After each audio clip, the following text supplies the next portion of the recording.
କାର୍ଯ୍ୟ ଫର୍ଦ୍ଦ 1 ପାଠ ସଂଖ୍ୟା 15 ଭଗ୍ନ ସଂଖ୍ୟାରେ ସାନ ବଡ଼ କ୍ରମ।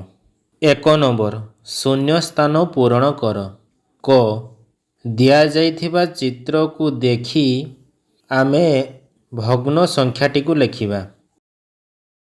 1 ବିଭକ୍ତ 4 ସେମିତି ଖ 1 ବିଭକ୍ତ 2 ଗ 2 ବିଭକ୍ତ 3 ଘ 1 ବିଭକ୍ତ 1।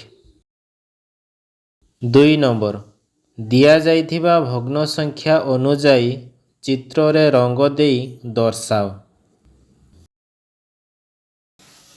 କ 1 ବିଭକ୍ତ 4 4 ଭାଗରୁ ଗୋଟିଏ ଭାଗକୁ ଆମେ ରଙ୍ଗ ଦେବା।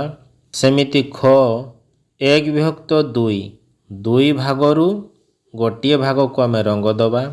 ଗ 1 ବିଭକ୍ତ 3 3 ଭାଗରୁ ଏକ ଭାଗକୁ ଆମେ ରଙ୍ଗ ଦେବା। 3 ନମ୍ବର ଉଦାହରଣ ଦେଖି ଖାଲି ସ୍ଥାନ ପୂରଣ କର। ଯେପରି 1 ବିଭକ୍ତ 4 ହେଉଛି ଗୋଟିଏ ବସ୍ତୁର 4 ସମାନ ଭାଗରୁ ଏକ ଭାଗ। ସେହିପରି କ 1 ବିଭକ୍ତ 3 ଗୋଟିଏ ବସ୍ତୁର 3 ସମାନ ଭାଗରୁ ଏକ ଭାଗ। ଖ 1 ବିଭକ୍ତ 2 ଗୋଟିଏ ବସ୍ତୁର 2 ସମାନ ଭାଗରୁ ଏକ ଭାଗ। ଗ 1 ବିଭକ୍ତ 5 ଗୋଟିଏ ବସ୍ତୁର 5 ସମାନ ଭାଗରୁ ଏକ ଭାଗ।